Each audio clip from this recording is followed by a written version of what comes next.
अस्सलाम वालेकुम, welcome back to my channel. आज मैं आपके साथ फ़र्शी शलवार की कटिंग और स्टिचिंग शेयर करूंगी। मुझे पता है मैंने बहुत बार शेयर की है, लेकिन इस बार चेंज ये है कि मैंने इसके ऊपर एम्ब्रॉयडरी भी खुद की है, यानी कि सीक्वेंस वर्क जो है ना वो मैंने खुद किया है। तो आपने वीडियो को एंड तक देखना है कि अगर आपने भी घर पे उसको डिज़ाइन करना हो तो किस तरह से कर सकते हैं। और इस बार मैंने कपड़ा भी वही लिया है जिस पे ये चली थी, यानी कि स्टार्ट इसका हुआ था, जो कि सिल्क का कपड़ा था। तो ये मैंने सिल्क का कपड़ा लिया है, जितनी कपड़े की विड्थ थी सारी मैंने ले ली है। और ये कपड़े की विड्थ मेरे पास फोल्ड करने के बाद 20 इंचेस थी, और अगर इसको खोलेंगे तो सिंगल की जो विड्थ थी वो थी 40 इंचेस। ठीक है, तो अच्छा खासा इसका घेर हो जाएगा। और इसकी जो लेंथ है वो है 33 इंचेस। और ऊपर अभी इसके हमने बेल्ट डालना है, क्योंकि ये बेल्ट वाली बनेगी। जो लास्ट मैंने लेटेस्ट आपके साथ शेयर की थी ना, उसके ऊपर बेल्ट नहीं था, लेकिन ये बेल्ट वाली है, क्योंकि इसका पांचा प्रॉपर वो फर्शी शलवार जैसा चौड़ा और ऊपर उसके सीक्वेंस वर्क होगा, जिस तरह से एम्ब्रॉयडर्ड सूट होते हैं ना, बिल्कुल वैसे ही। तो वो भी मैं आपको आगे जाके करके दिखाती हूँ। और ये देखें जी, ये इसका बेल्ट है। इसकी विड्थ और लेंथ मैं आपको बता देती हूँ कि मेरे पास इसकी जो लेंथ है वो है 8 इंचज़। साइज़ आपका जो भी हो, small, medium, large, extra large या एक्स्ट्रा स्मॉल, आपने लेंथ 8 इंचज़ ही रखनी होती है। ठीक है, ऊपर से 2 इंचज़ होता है इलास्टिक का मार्जिन, और जो नीचे है ना वो इसके एक्सटेंड हो जाता है ऊपर, यानी कि बेल्ट लग जाता है प्रॉपर। ठीक है, और उसके बाद ये देखिए मैंने बेल्ट को, जो शलवार का कपड़ा था ना, उसके ऊपर उतना रखा है जितना सिलाई में आ जाएगा। और फिर ये मैंने म्यानी का जो निशान है ना वो लगाया है, जो कि 13 इंचज़ का है। ये जो है ना साइज़, ये मीडियम साइज़ वाले भी पहन सकते हैं और स्मॉल वाले भी पहन सकते हैं। और जो लार्ज वाले हैं वो ये म्यानी जो है ना वो 15 इंचज़ तक कर लें। और जो बेल्ट है उसकी लेंथ तो इतनी ही रखनी है, बाकी कपड़े की जितनी विड्थ थी उसको भी आप ज़्यादा नहीं कर सकते। अगर ज़्यादा करना है तो फिर जोड़ डालना पड़ेगा।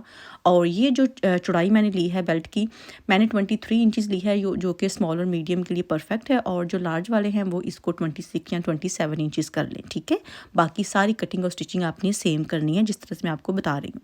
अभी इसके पांचे की बारी आती है। पांचा इसका मैंने 10 इंचज़ रखना है, और इसी में से मार्जिन भी निकल जाएगा सिलाई का। ठीक है, यानी कि ये तकरीबन 9 इंचज़ का पांचा हो जाएगा। मैंने एक्स्ट्रा खुला नहीं रखा, जो कि 10 से 11 इंचज़ के दरमियान होता है।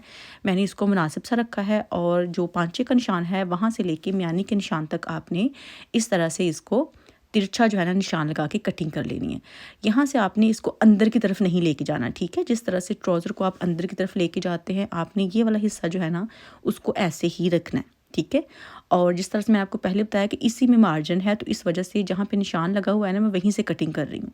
अगर आपको लगे कि आपने एक्स्ट्रा कपड़ा छोड़ना है मार्जिन के लिए, पांचा बड़ा रखना है, तो फिर आप एक्स्ट्रा कपड़ा छोड़ सकते हैं। तो कटिंग इसकी कंप्लीट हो चुकी है। बस सबसे आसान जो है ना वो बेल्ट वाली या फर्शी शलवार बनाना है, बहुत आसान है, ट्राउज़र से भी ज़्यादा आसान होती है ये वाली। अभी इसकी स्टिचिंग स्टार्ट करनी है। ऊपर से देखें, बेल्ट को आपने इस साइड से और जो इसकी ऑपोजिट साइड है वहाँ से स्टिच कर लेना है।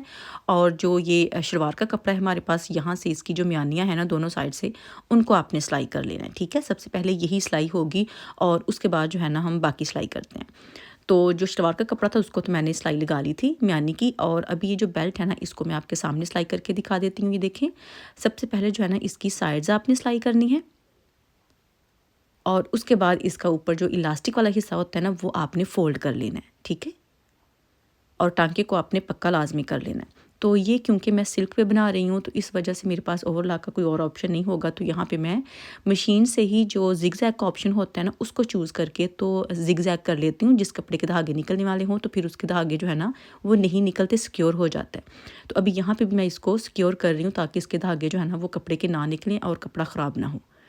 तो ये देखें जी, इस तरह से ये सिलाई लग जाएगी। आपसे रिक्वेस्ट है कि आपने प्लीज़ वीडियो को लाइक ज़रूर करना है, और अगर आप नए हैं चैनल को सब्सक्राइब करना बिल्कुल नहीं भूलना, और वीडियो को ज़्यादा से ज़्यादा शेयर करना है, क्योंकि स्टिल इस ईद पे भी फ़र्शी शलवार का ही ट्रेंड है। तो उस ट्रेंड को फॉलो करते हुए हमने फिर से फ़र्शी शलवार ही बनानी है ईद पे। अब यहाँ पे आप देख सकते हैं कि मैं इलास्टिक के लिए फ़ोल्ड कर रही हूँ। पहले मैंने जहाँ से इलास्टिक डलेगी ना वहाँ से थोड़ी सी जगह जो है ना उसको छोड़ दिया है, और बाकी सारा जो है ना वो आप अपनी इलास्टिक की चौड़ाई के हिसाब से इसको फ़ोल्ड करते हैं। ठीक है, तो जितनी चौड़ी मेरी इलास्टिक थी ना मैंने उस हिसाब से इसको फ़ोल्ड किया है, जो कि थोड़ी सी ज़्यादा चौड़ी है। तो बाकी जो है ना आप अपनी इलास्टिक के हिसाब से इसको कम या ज़्यादा कर सकते हैं, लेकिन जो एक एवरेज होता है ना वो 2 इंचज़ आप मार्जिन देते हैं इलास्टिक के लिए, और उसी को फ़ोल्ड करते हैं। ठीक है जी, तो अभी ये देखें जी, ये हमारा हिस्सा जो है ना ये हो गया है स्टिच। ऊपर से सारा ही बेल्ट रेडी है, और जो नीचे वाला हिस्सा है अभी उसकी बारी है। तो उसके लिए क्या करना है कि ये देखें, मैंने जो म्यानी की सिलाई लगाई थी ना ये मैं आपको दिखा देती हूँ, ये है। और ये जो होता है हमारी साइड जहाँ से फोल्ड हुई होती है वहाँ पे आपने डी प्लेट जो है ना उसको स्टार्ट करना होता है, जो कि पहला इसका प्लेट होता है और वही बड़े साइज़ में होता है, बाकी छोटे छोटे होते हैं। तो ये जो फर्स्ट वाला है इसको मैंने 2 इंचेस डीप रखना है, यानी कि 2 इंचेस कपड़ा जो है ना वो मैंने इसके अंदर दे दिया है और 2 इंचेस जो है ना वो ऊपर आ गया। ठीक है, इस तरह से ये होता है। तो एक साइड से शुरू करना है, तो ये मैं सीधी साइड की तरफ से सिलाई कर रही हूँ, आप देख सकते हैं, क्योंकि अगर उल्टी साइड से करेंगे ना तो इनके जो प्लेट्स हैं ना उनका रुख ही अजीब हो जाएगा, यानी कि वो उल्टी साइड की तरफ आपको सीधी साइड नज़र आएगी। ठीक है, और जो मैं यहाँ पे इसके छोटे प्लेट्स डाल रही हूँ ना उसको मैं बाहर तो वो थोड़ा थोड़ा ही नज़र आ रहे हैं, लेकिन उनको मैं डीप डाल रही हूँ। ठीक है, तो इस तरह से आप कर लें। अगर आपको लगे कि आप इक्वल जो है ना वो प्लेट्स नहीं डाल सकते तो आप चाहे तो उसको पहले प्रेस कर लें, चाहे तो आप साथ साथ पिन्स लगा लें, ताकि आपको पता हो कि आप कितने फासले पे जो है ना वो इक्वल प्लेट्स डाल रहे हैं। लेकिन हमें तो प्रैक्टिस हो जाती है, इस वजह से अलग अलग उसको निशान लगा के अगर करेंगे तो वो बहुत हार्ड फील होता है, तो इस वजह से हम ऐसे ही बगैर निशान लगाए ही ये प्लेट्स जो है ना वो डाल लेते हैं। तो एक साइड पे 10 प्लेट्स डले हैं, अभी जो दूसरी साइड है ना उस पर भी मैंने 10 प्लेट्स ही डाल लेने हैं और ये इक्वल हो जाएंगे और बिल्कुल ये एक्यूरेट होंगे, साइज़ में भी छोटा बड़ा नहीं होगा। तो इस वजह से अगर आपसे नहीं होगा इक्वल तो आप ऐसे किया करें कि निशान लगा लिया करें। ठीक है, और फिर वो प्लेट्स डाल लिया करें, और अगर फिर भी नहीं तो आप पहले पिन्स लगा लिया करें, तो फिर आपको आइडिया हो जाएगा। ठीक है जी, बेहद आसान है ये वाली वैसे शलवार, जितनी ये फैशन में है और जितनी ये आसान है ना बनानी बनती है, क्योंकि इसमें मुश्किल काम नहीं है। अगर मैं अपना बताऊं तो मुझे ट्राउज़र सिलाई करना ज़्यादा मुश्किल लगता है, बजाय इसके कि मैं ये वाली शलवार जो है ना उसको सिलाई कर लूँ। तो अभी आता है यहाँ पे बड़ा प्लेट, ये भी 2 इंचेस का ही है, तो इसको मैंने मेजर नहीं किया क्योंकि ये अंदाजे से ये उतना ही है। तो यहाँ पे ये जो प्लेट्स है ना वो हो जाएंगे कंप्लीट, ये देखें जी इस तरह से। तो अभी क्या करना है कि इसको एक बार फिर से मैं काउंट कर लूँ, जस्ट इन केस कि कहीं ज़्यादा और कम भी ना हो जाए, लेकिन बिल्कुल ठीक है। और अभी जो बेल्ट है ना इसके ऊपर वो लगाना है, तो वो पहले मैं ये करके देखते हैं कि वो पूरा है भी या नहीं। तो ये पूरा नहीं है, बेल्ट हमारा है तकरीबन 22 इंचेस का, और जो नीचे वाला हिस्सा है ना शलवार का वो है थोड़ा सा ज़्यादा, 1 इंच एक तरफ ज़्यादा है और 1 इंच ही दूसरी तरफ ज़्यादा है। तो अभी हमें क्या करना पड़ेगा कि इसकी जो बैक है ना वहाँ पे एक एक प्लेट जो है ना दोनों साइड्स पे वो डालना पड़ेंगे। तो अभी चलें वो डालते हैं, और मैं आपको बताती हूँ कि अगर आपका इस तरह से ज़्यादा हो तो आपने किस तरह से जो बैक प्लेट है ना उसको मेजर करना होता है बगैर बेल्ट के। ठीक है, तो आपने क्या करना है कि पहले एक्यूरेट मेजर कर लेना है कि कितना कितना ज़्यादा है। तो मेरा क्योंकि 1-1 इंच दोनों साइड से ज़्यादा है, तो मैंने क्या करना है कि जो इसकी म्यानी की सिलाई थी ना वहाँ से दोनों तरफ 2-2 इंचेस का निशान लगा लेना है। वैसे 1-1 इंच ज़्यादा है, लेकिन निशान 2 इंचेस का क्यों लगाना है वो आप देखते जाएं, क्योंकि ये 2 इंचेस के निशान को जब आप पकड़ के ये म्यानी की सिलाई तक लेके आएंगे ना तो ये फोल्ड होके 1 इंच रह जाएगा। ठीक है, तो इस तरह से आपका 1 इंच एक साइड से कवर हो जाएगा और 1 इंच ही दूसरी साइड से कवर हो जाएगा। तो आप पहले मेजर कर लें एक्यूरेट कि आपका है कितना। ठीक है, अगर आपका ज़्यादा है उससे तो फिर आप उस हिसाब से ये निशान लगाएंगे। ठीक है जी, यानी कि अगर आपका जो शलवार वाला हिस्सा है वो 1.5 इंच एक साइड से चौड़ा है और 1.5 इंच ही एक साइड से चौड़ा है, यानी कि टोटल 3 इंचेस जो है ना वो चौड़ी है बेल्ट से, तो फिर आपने दोनों तरफ जो निशान लगाने हैं ना वो 3-3 इंचेस के लगाने हैं। ठीक है, और फिर उसको आपने बेल्ट की शेप प्लेट्स की शेप देनी है, तो इस तरह से आसान हो जाएगा। और अभी यहाँ से देखें जी इस तरह से जो है ना बेल्ट वो मैं शलवार के साथ अटैच कर रही हूँ, और ये मैं उसी सिलाई के ऊपर सिलाई लगा रही हूँ जो कि ऑलरेडी सिलाई लगी हुई थी चुनर्स डालने के लिए, प्लेट्स डालने के लिए। ठीक है, और ये देखिए जी ये जो है ना सिलाई ये भी बिल्कुल आमने सामने आई है, और अभी इसको अराउंड जो है ना हमने सिलाई कर देना है।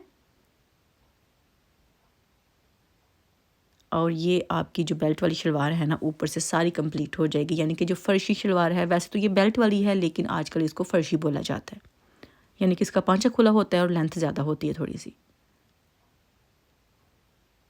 यहाँ से ये देखें जी कंप्लीट हो चुकी है सिलाई, लेकिन अभी मुझे यहाँ पे फिर से जिगजैग करना है, ये देखें जो कि मैंने कर ली है, तो ये अभी कंप्लीट हुई है मेरी तरफ से। ठीक है, तो ये इसकी सीधी साइड है। अभी क्या करना है कि जो बेल्ट वाला हिस्सा होता है वहाँ पे आपने एक्स्ट्रा सिलाई लगानी होती है थोड़ा सा गैप छोड़ने के बाद। तो ये सिलाई अभी इसके अराउंड जो है ना वो मैंने लगा देनी है, और उसके बाद इसके ऊपर इलास्टिक जो है ना वो आपने डाल लेनी है। तो इलास्टिक जो है वो तो मैं शेयर नहीं कर रही, क्योंकि इसका जो पांचा है अभी वो बनाना है, तो मैं आपके साथ वो शेयर करती हूँ कि वो किस तरह से बनाना है।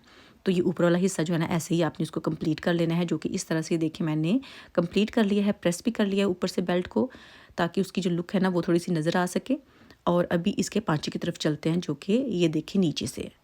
तो इसके लिए मैंने बुकरम इस्तेमाल नहीं करना, क्योंकि बुकरम मुझे ज़रा पसंद नहीं है। ये इस तरह से रेशमी कपड़े के ऊपर जिसकी चौड़ाई ज़्यादा हो और फिर वो अजीब सा अकड़ा अकड़ा रहता है।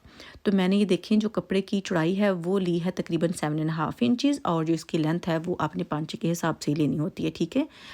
तो अभी इसको बगैर बुकरम के यहाँ पे मैंने सिलाई कर देना है और फिर इसको अंदर की तरफ फोल्ड कर देना है। ये देखें जी, सिलाई मैंने लगा ली है। अभी इसको अंदर की तरफ फोल्ड जो है ना वो मैंने जस्ट आपको करके दिखा रही हूँ, लेकिन अभी मैंने इसको फोल्ड करके तुरपाई नहीं करनी, क्योंकि उससे पहले मैंने इसके ऊपर जो है ना वो सीक्वेंस वर्क करना है, जो कि ये गोल्डन कलर के जो है ना सितारे वगैरह वो मैं यूज़ कर रही हूँ।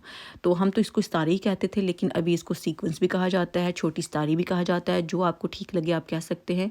ये बाज़ार से आसानी से मिल जाते हैं। वैसे तो ये कपड़ों पे आजकल बहुत इन है, लेकिन ये मेरे पास थे तो मैंने इन्हीं को यूज़ करना है। ये आप देखें कि नीचे से मैंने 1 इंच के गैप पे इसको ऊपर की तरफ निशान लगाया है, और फिर इनके दरमियान जो गैप है ना वो 2 इंचज़ का गैप मैं दे रही हूँ। अच्छा, ये कोई ज़रूरी नहीं है कि आपने ये निशान लगा के ही करना है। आपका रैंडमली जहाँ पे दिल करे ना वहाँ पे आप ये वाला जो डिज़ाइन है ना वो कर सकते हैं। तो अभी आप ये देखें कि जहाँ पे मैंने नीचे लगाए थे ना निशान, उनके सेंटर में ऊपर वाली लेन पे निशान लगाने हैं, और फिर जब उसके ऊपर लेन लगाएंगे आप देखें कि आपको कितना चौड़ा पांचा रखना है, कहाँ तक आपने ये सीक्वेंस जो है ना वो लगाने हैं। तो मैंने इनकी टोटल जो है ना वो 4 लाइन्स जो है ना वो लगा दी हैं, जिनकी लेंथ नीचे से लेके ऊपर तक 5.5 इंचज़ तक बनती थी, ठीक है। वो मेरी मेजरिंग के हिसाब से मैं बता रही हूँ। तो इस हिसाब से मैंने ये निशान जो है ना वो लगा लिए हैं। वैसे मेरे पास फ्रेम नहीं है, अगर फ्रेम हो जो कि वुडन का होता है या अड्डा हो, मुझे नहीं पता कि आपके एरिया में उसको क्या कहते हैं, लेकिन अगर अड्डा हो तो आप उसके ऊपर भी इसको लगा सकते हैं, जो कि क्विक वे होगा और जल्दी जल्दी आप लगा सकते हैं। लेकिन क्योंकि ये मेरे पास ना ही अड्डा था ना ही मेरे पास फ्रेम था, तो इस वजह से मैंने ये सारा काम जो है ना वो हाथ से किया है। थोड़ा सा टाइम लगा है, लेकिन बहुत ही खूबसूरत लगा है। जिस तरह से मैं चाहती थी बिल्कुल वैसे ही ये पांचा रेडी हुआ है। और अगर आप किसी ब्रांड से इस तरह से लेने जाएँ ना, तो उनकी जो प्राइस है ना वो आसमान को हाथ लगा रही होती, इतनी ज़्यादा प्राइसेस होती है, और इसका कोई इतना ख़ास मेहनत का काम भी नहीं है। आप देखें कि फ़र्शी शलवार पे तो ज़रा भी टाइम नहीं लगता, और अगर पांचे में ये एम्ब्रॉयडरी की बात की जाए तो इस पे भी अगर आपको थोड़ा बहुत काम आता है तो टाइम इस पे भी इतना नहीं लगता, अगर आपके पास जो फ्रेम है ना वो मौजूद हो, ठीक है जी। तो मैं ये देखें इस तरह से जहाँ-जहाँ पे निशान लगे थे ना, वहाँ-वहाँ पे मैं ये सारे जो है ना वो सितारे लगाऊंगी। तो मैं एक-एक करके नहीं लगा रही, मैंने यहाँ पे तो खैर 6-7 लगा दिए थे, जो कि मुझे लगा कि मैंने ज़्यादा लगाए हैं। आप 3 भी लगा सकते हैं, 5 भी लगा सकते हैं, जितने आपको ठीक लगे, जितने का आप अच्छा जो है ना वो फ्लावर बना सकें, उतने आप लगा सकते हैं। तो मैंने एक पे ये ज़्यादा लगाए थे, बाकियों पे फिर मैंने 5-5 कर दिए थे। वो भी मैं आपको आगे जाके दिखाती हूँ कि 5 ज़्यादा अच्छे लगते हैं या ये ज़्यादा अच्छे लगते हैं। तो वो आपकी चॉइस है कि आपने कितने-कितने और कितने-कितने फासले पे लगाने हैं। अब ये देखें जी, इस तरह से मैं लगा रही हूँ। तो अभी ये 5 जो है ना वो ज़्यादा अच्छे लग रहे हैं। ये देखें, धागा जो है ना वो डबल यूज़ करना है, और धागा आपने जो शलवार का कपड़ा है उसके साथ मैच नहीं होना चाहिए। जो आप उसके ऊपर सितारे का कलर लगा रहे हैं, यानी कि जो सीक्वेंस वर्क है ना उसके साथ मैच करना धागे का ज़रूरी है, ठीक है जी। और एक-एक जो है ना ये मैं सितारा उठा के यहाँ से और इसको मैं यहाँ पे लगाती जाऊँगी। बहुत ही प्यारी ये शलवार बनी थी। अभी आप देख भी सकते हैं, इसको प्रेस करना भी बहुत आसान है, क्योंकि अगर आप स्टोन्स वगैरह लगाते हैं ना उनको आप प्रेस नहीं कर सकते, लेकिन इसको प्रेस करना बहुत आसान है। क्योंकि मैं स्टीमर यूज़ नहीं कर रही इसको प्रेस करने के लिए, मैंने आयरन का ही इस्तेमाल किया है। तो ये जो है ना जलती भी नहीं है और इससे कपड़ा भी ख़राब नहीं होता। तो इस तरह से सारे जो है ना आपने लगा लेने हैं। ये इनकी बैक है, और अभी क्या करना है कि सारे मैंने जो सीक्वेंस है ना उनको मैंने लगा लिया है। अभी जो इसके नीचे एक्स्ट्रा कपड़ा था ना फोल्डिंग के लिए, वो भी मैंने प्रेस कर दिया है। आप देखें कि यहाँ से भी ये प्रेस हो गया है और कपड़ा भी प्रेस हो गया है। तो अभी जस्ट ये करना है कि इसको मैंने तुरपाई कर लेनी है, ठीक है जी।